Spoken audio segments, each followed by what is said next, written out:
Assalamualaikum, salam sejahtera. So, kita sampai sudah soalan terakhir kita, soalan nombor 7. Mari kita tengok soalan nombor 7A. A copper rod of 2 cm diameter and a steel rod of 5 cm diameter have the same length. So, panjangnya sama. Panjang ni merujuk kepada apa? Panjang ini merujuk kepada nilai X lah. Okay, ataupun dx. Kedua-dua copper dan steel ini sama. Yang membezakan dia adalah diameter dia berbeza. Okay, so kalau diameter berbeza, radius pun berbeza.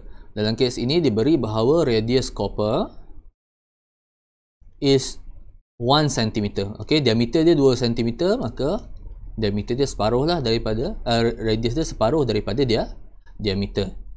So 1 cm untuk copper dan radius bagi steel rod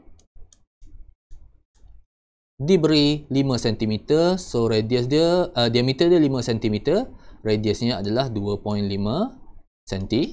cm. Okay. So dx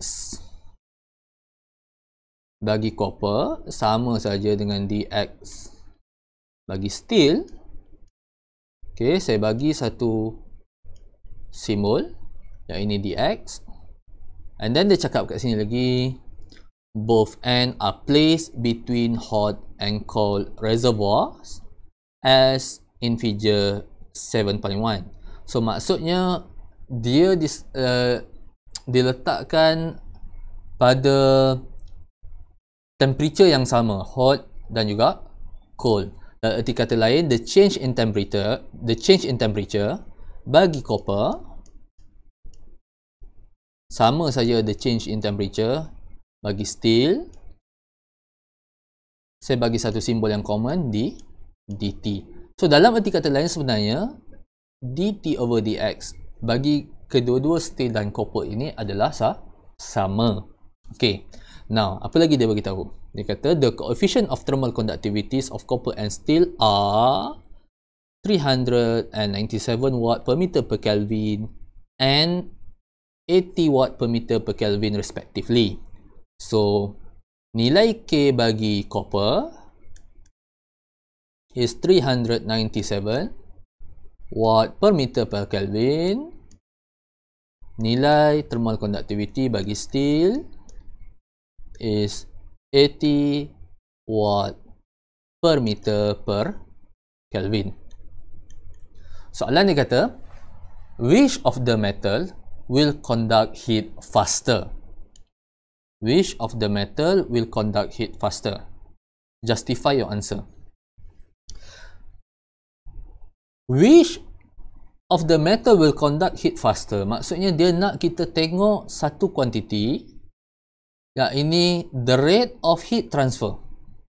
The rate of heat transfer. Antara kedua-dua metal, mana satu rate of heat transfer dia lebih besar?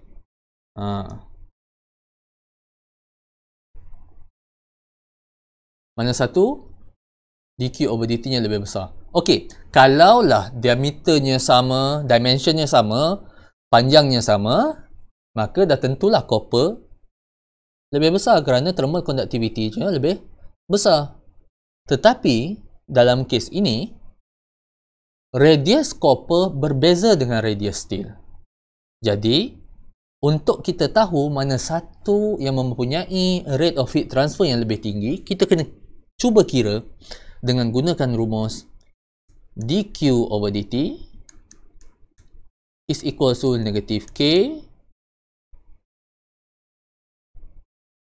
A dt over dx bagi kedua-dua material. Okey, so mari kita masukkan dulu maklumat tentang copper untuk kita cari the rate of heat transfer bagi copper.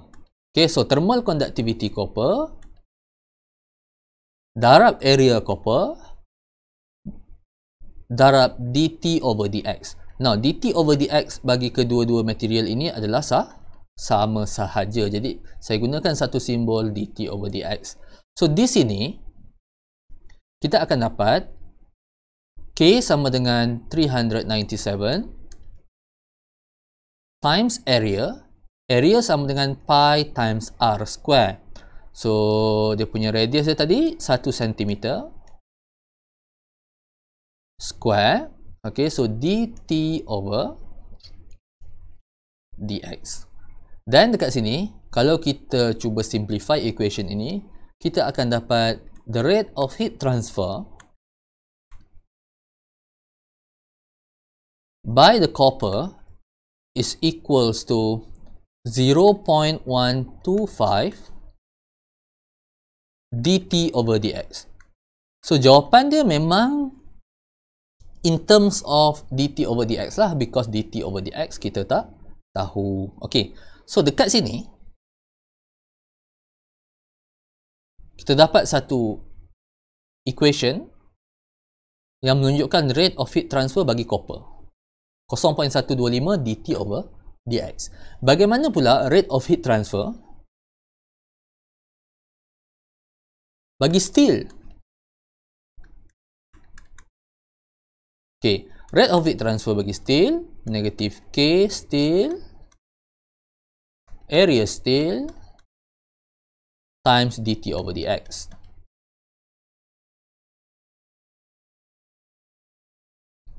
Okay, kita masukkan information yang kita ada. The thermal conductivity of steel is 80. So negative 80 times the area is pi. The diameter is 2.5 cm times 10 to the power of negative 2 meter dt over dx. Di sini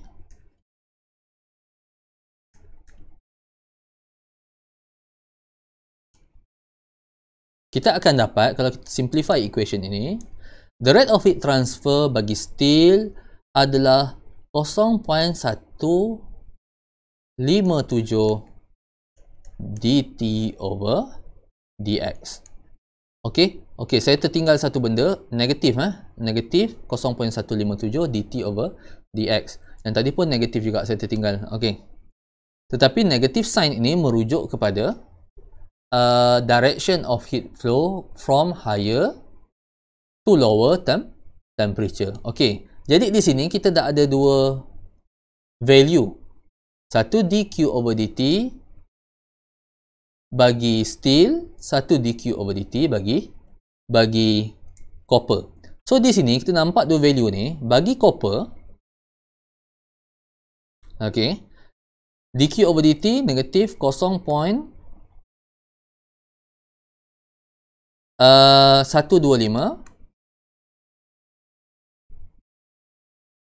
dt over dx. Okey, bagi steel negatif 0.157 dt over dx. So kita nampak daripada kedua-dua ini, kita dapati bahawa nilai rate of heat transfer bagi steel lebih besar daripada nilai of heat transfer bagi copper. Okey, 0.157 lebih besar daripada 0.125. Okey, negative sign itu tidak menunjukkan magnitude. Sebaliknya, negative sign itu cuma menunjukkan direction of heat transfer. So, kita tengok magnitude saja. 0.157 itu lebih besar daripada 0.125. Therefore, kita boleh conclude the rate of heat transfer bagi steel lebih besar daripada the rate of heat transfer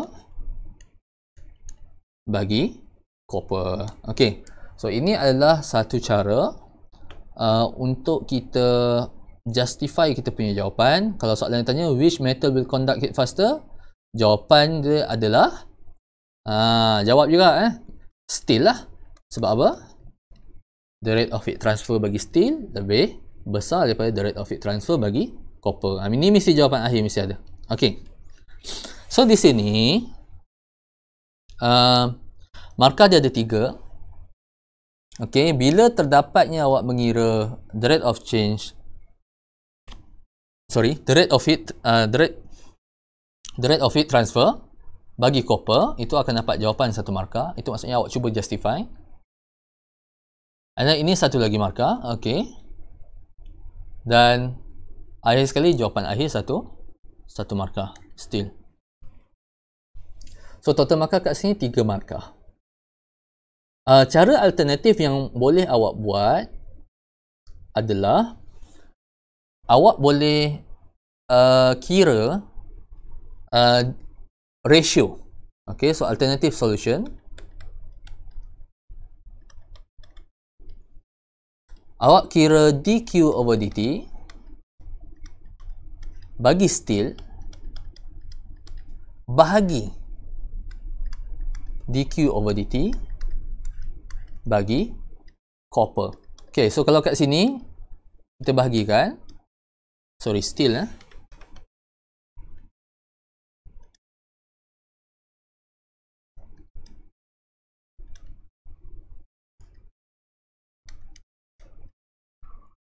bahagi negatif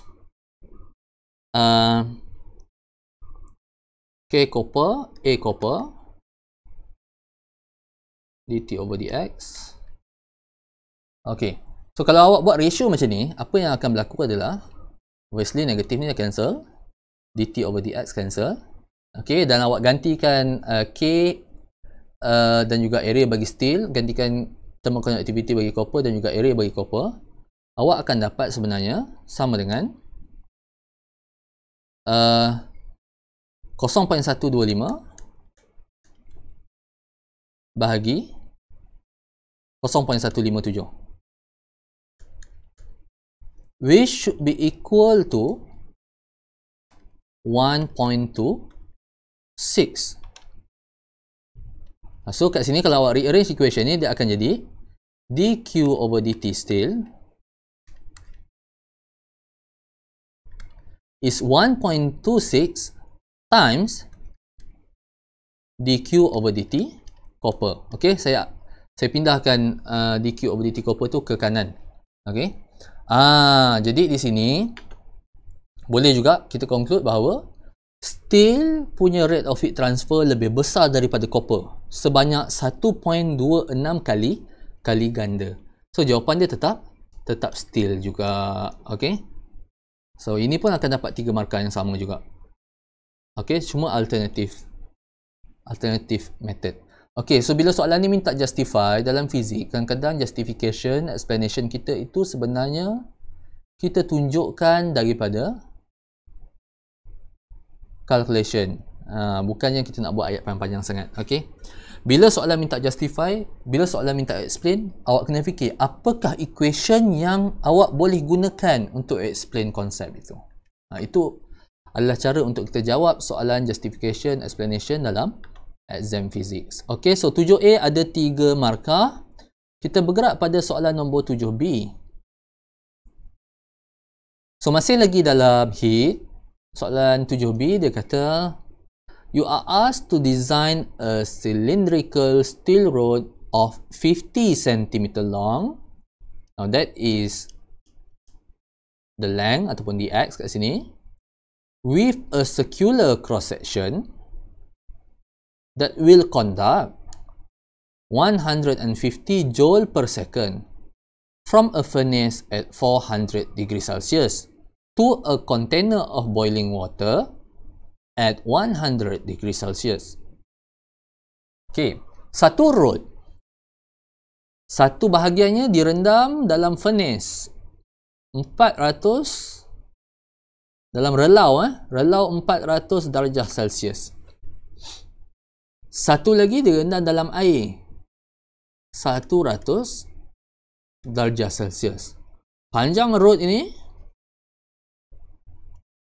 50 cm, itu dx. 50 cm kita nak kira dalam SI unit, kita letak 0.5 meter. Okay, so soalan dia kata, what must the rod diameter be? Okay, kita nak cari diameter of the rod.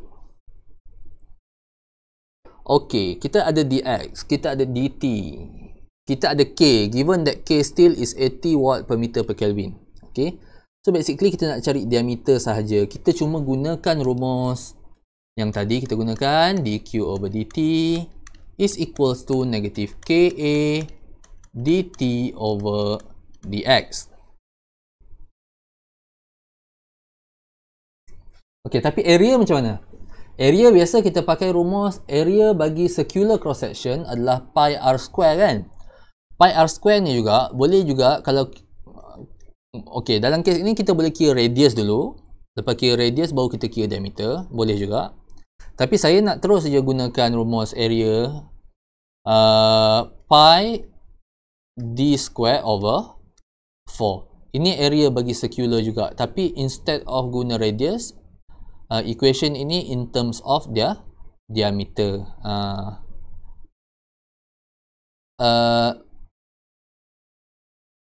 So kita akan masukkan dalam rumus dq over dt is equal to negative ka dt over dx. Since soalan dia dah minta radius, saya tak nak, soalan dia dah minta diameter, so saya gunakan rumus yang ada kaitan dengan diameter. Okay, so kita masukkan dq over dt dibagi 150 joule per second, negative is equal to negative k 80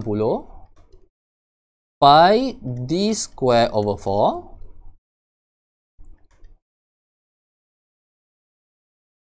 times 100 minus 400 over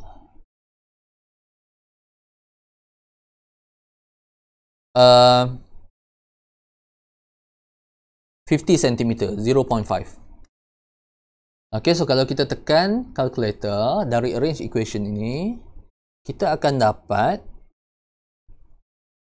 diameter kita nilainya sama dengan 0.063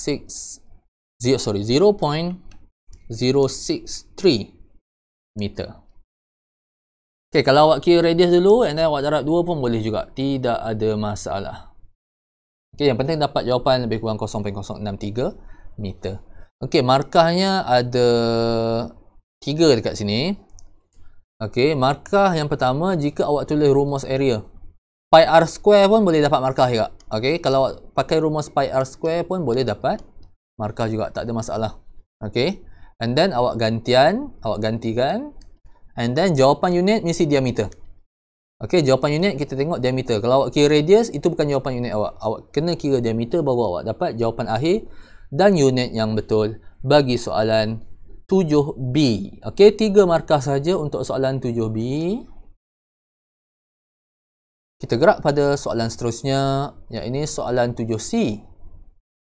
Okey, soalan nombor 7 ni banyak markah ya untuk syllabus PDT. Jadi banyaklah juga benda yang boleh ditanya. Okay, kita tengok soalannya. Dia kata a helium gas. Okay, ini berkaitan dengan ideal gas equation. A helium gas with a volume of 2.6 liter under a pressure of 0.18 atm and at a temperature, okay, ini saya typo ni ya. Ini salah ni. Ini temperature. This should be temperature. At temperature of 41 degrees Celsius is warm until both pressure and volume are doubled. What is the final temperature? Pressure and volume double. Okay, dia macam ni. So, P1 sama dengan 0.18 atm. Volume sama dengan 2.6 liter. Okay. Temperature sama dengan 41 degree Celsius. Okay, kita nak dalam Kelvin, 273.15 plus 273.15 Kelvin. Okay. Saya tak bodoh nak selesaikan tu dulu pun. Okay. So, sekarang ni kita nak cari final temperature lah. Okay. Apabila P2, dia kata kat ni, P2 double sama dengan 2P1, volume juga double, V2 sama dengan 2V1. Okay, so kat sini kita nak cari temperature. So apa yang saya buat dekat sini, okay, kita akan apply equation P1 V1 over T1 is equals to P2 V2 over T2. Nah, untuk soalan satu ni, tak payah ganti pun P tu sebenarnya. Pasal apa? Kalau saya tulis P1 V1 over T1 tadi, 41 plus 273.15 is equals to P2 sama dengan 2P1, V2 sama dengan 2V1 over T2. Okay, jadi matematik dia mudah lagi. Potong V1, potong P1. Okay, dan selesaikan untuk cari temperature T2 is equals to 1256.6 Kelvin.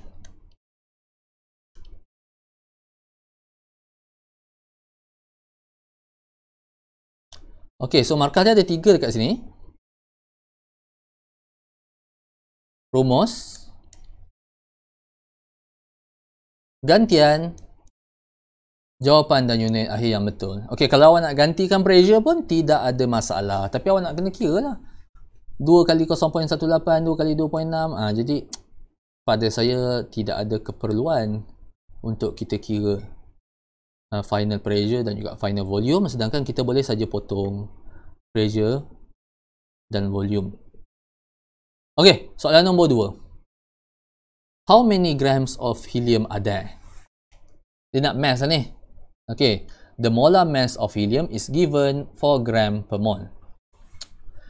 Bila dia cakap tentang gram, ini menunjukkan kepada the amount of helium lah. Okay, rumus yang saya nak gunakan di sini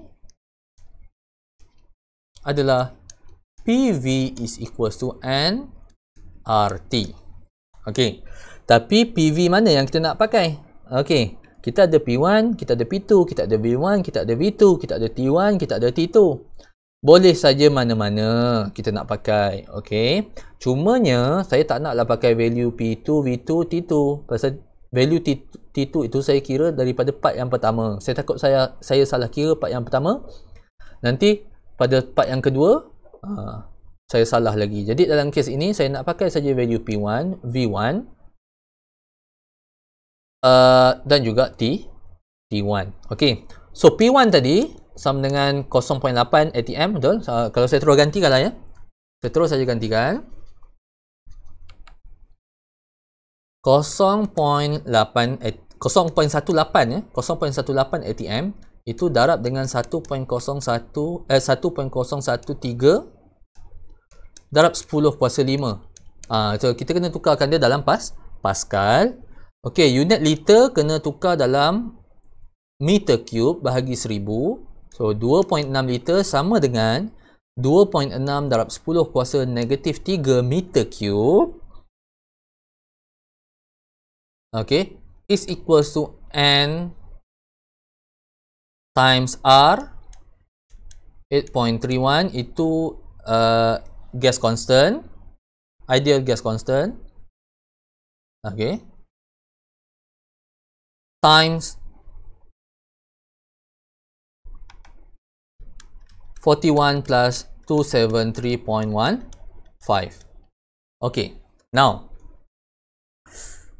apa kaitan number of mole dengan mass? Okay, number of mole is equals to mass over molar mass. So dekat sini saya boleh juga gantikan saya punya number of mole dengan mass over molar mass terus. Okay, so tak nak tulis N kat ni, kita gantikan saja. Mass over molar mass. Molar mass saya sama dengan 4 tadi ya. Molar mass sama dengan 4. So ini adalah N. Ini adalah N. Okey. Dan kita rearrange equation ini untuk cari nilai M. Dan sepatutnya kita akan dapat nilai M sama dengan 0.073 gram. Okey, pasal apa gram? Pasal molar mass tadi unitnya dalam gram. Gram per mole kan? Jadi jawapan akhir mass itu kita akan dapat dalam unit gram juga. Okey, so itu jawapan bagi soalan 7C2. Okey, kalau awak bagi dalam kilogram pun boleh juga. Make sure jawapan awak equivalent. Okey. Markah kat sini ada dua saja gantian. Jawapan akhir dan unit yang betul. Okey, kalau awak kira berasingan gantian pada penggantian yang atas, jawapan unit kena pada mass. Ada yang mungkin kira number of mole dulu, lepas kira number of mole, kira pula mass. Boleh juga. Yang penting dapat 0.073 gram ataupun kalau pakai dalam kilogram. Kalau awak cek dalam kilogram, maksudnya molar mass awak kena tukar dalam kilogram. Lagi pening kepala kan? Saya kekal saja information yang soalan bagi supaya jawapan akhir saya unitnya konsisten dengan apa information yang soalan bagikan. Okey. So seterusnya. Okey, so sebelum tu soalan C ada 5 markah Soalan C ada 5 markah. Seterusnya pada soalan 7D. Okey, soalan 7D ini tak susah pun. Dia kata figure 7.2 show 3 thermodynamic processes A, B and C. Name each of the process. Dia nak minta kita namakan saja. Okey. Kalau kita tengok proses A berlaku dalam constant pressure. Untuk constant pressure, thermodynamic prosesnya kita panggil sebagai isobaric process. Isobaric. Perkataan baric itu merujuk kepada pressure. Okay, so isobaric process. Itu yang jawapan yang pertama. B. Okay, kalau kita tengok garisan putus-putus itu kita panggil sebagai isotherm. Okay. Jadi B itu dia ikut garisan yang putus-putus itu. Maksudnya dalam kes ini proses B itu berlaku pada constant temperature T2.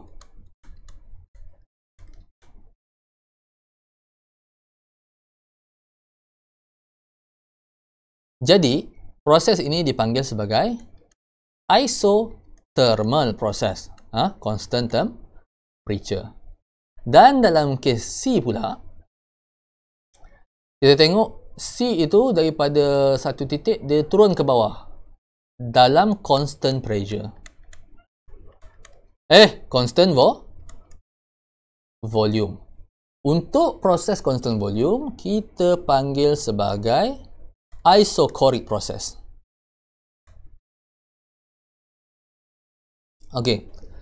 Lain nama selain daripada isochoric, boleh juga dipanggil sebagai isovolumetric process. Ini isochoric process.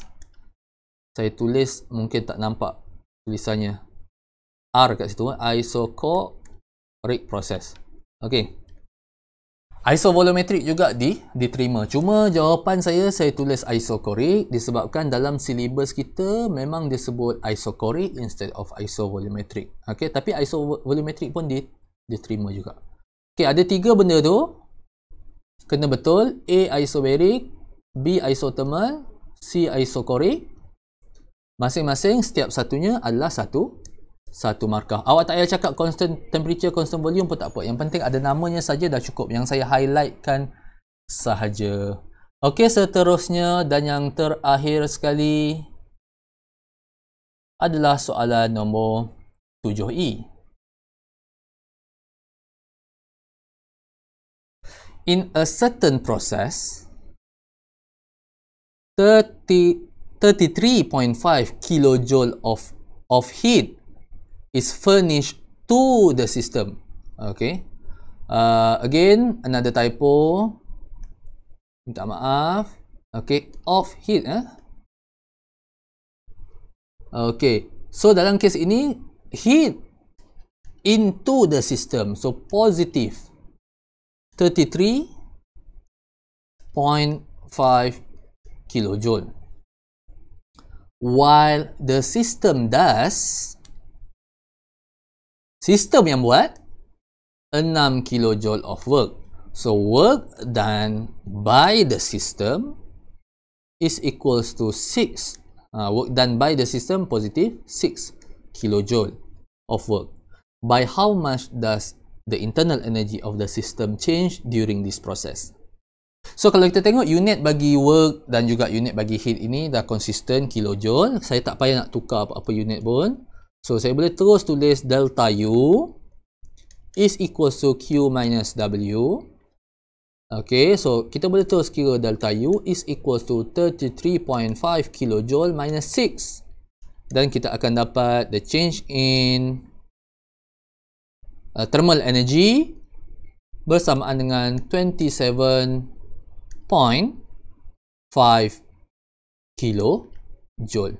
Okey, kalau awak letak dalam unit joule pun itu tidak ada masalah. Okey, cuma kat sini saya tak nampak keperluan untuk kita convert unit disebabkan unitnya telah pun konsisten. Okey, so markah dekat sini ada 3 markah. Rumus, gantian, jawapan akhir dan unit yang betul. Okey, so 3 markah untuk soalan E. Jumlah markah bagi soalan nombor 7 yang paling besar sekali dalam semester ini 17 markah. Itu saja untuk set mock test kali ini. Saya ucapkan pada semua pelajar selamat berjaya bagi PSPM akan datang. Sekian, terima kasih.